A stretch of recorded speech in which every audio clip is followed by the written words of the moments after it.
Magandang araw po sa lahat. Ngayon naman tayo ay magluluto ng atin pong breakfast, ang mi goreng with a twist. So ano ba yung twist dyan? Makikita nyo naman po sa itsura.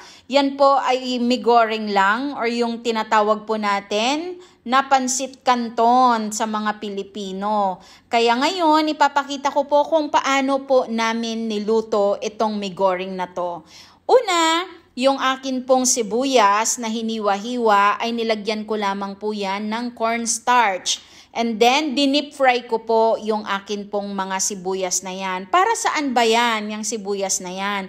Yan po ay pang tatoppings natin sa ibabaw ng atin pong pansit canton. Alam niyo po, masarap po yung sibuyas kapag yan po ay naprito, lalo po kapag na-toasted po siya. Ganyan lang po yung akin pong ginawa. Bakit ba cornstarch yung akin pong inilagay? Para maging crunchy yung akin pong sibuyas. So, ayan. Noong medyo brownish na, yung akin pong sibuyas, ay hinango ko na po yan. At itinabi ko para po mamaya sa atin pong toppings. Then, naghiwa lamang din po ako ng akin pong carrots dahil yan po yung atin pong ilalagay na gulay sa atin pong pansit canton. Hindi ko na po na-videohan. Maglalagay din po ako dyan ng Baguio beans. Ayan. Then, set aside lamang po yan. Ang akin lamang pong gagawin, doon po sa pinagprituhan ko ng sibuyas, tinanggal ko lamang po yung akin pong oil doon at dyan ko na po pakukuluin yung akin pong mga noodles. Ayan. Yan po ay 4 na pakete ng mi goreng na noodles yung amin pong niluto dyan. So, syempre, the usual na pagluluto ng pansit canton, pakukuluin mo hanggang sa siya ay malambot. Pero dito po, hindi ko po masyadong palalambutin yan dahil yan po ay igigisa pa po natin. Noong kumulo na siya at medyo malambot-lambot na yung atin pong noodles, drainain ko lamang po at pinaghalo ng anak ko yung mga seasoning ng amin pong pansit canton. Pinagsama lamang po niya sa iisang bowl yung mga seasonings kasama po nung kanyang mga liquid at pinaghalo-halo lamang po dyan.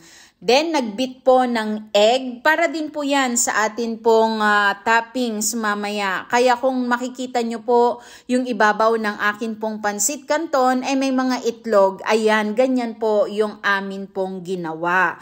In-scramble lang yung egg, then iprinito ng kaunti, ganyan. Saka po namin yan hinango. Then after po ng amin pong itlog, maggigisa na po kami ng amin pong mga gulay ng aming pansit canton. Syempre, sa bawat paggigisa, hindi na po namin nilagyan yan ng bawang. Sapagkat meron na pong bawang yung mi goreng na yon. So, ang nilagay lang po namin dyan ay sibuyas. Igigisa lamang po natin yan, yung atin pong sibuyas. Isunod na po natin ang atin pong carrots, then yung atin pong beans, ayan. So hahaluin lamang po natin yan. Stir fry kung tawagin po ang tawag sa proseso ng pagluluto na ganyan. So in-stir fry lamang po namin yung akin pong sibuyas, yung carrots, pati yung beans po namin. Pinagsama-sama lamang po yan. Hinalo at nilagyaan ng kaunting seasoning mula doon sa pinaghalo-halo namin na seasoning ng amin pong pansit canton.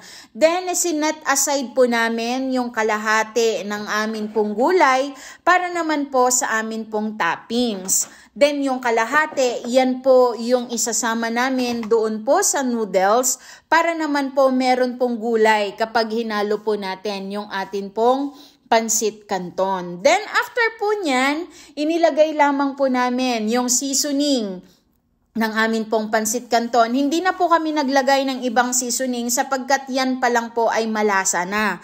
Malasang-malasa na po yan. Kaya po, after po ng paglagay ng noodles, isusunod na po natin yung atin pong seasoning at hahalu-haluin lamang po natin. Then, ready for plating na. Ayan. So, ganun lamang po kadali ang atin pong pagluluto ng atin pong Pancit Canton with a twist. So, ano pang hinihintay po natin?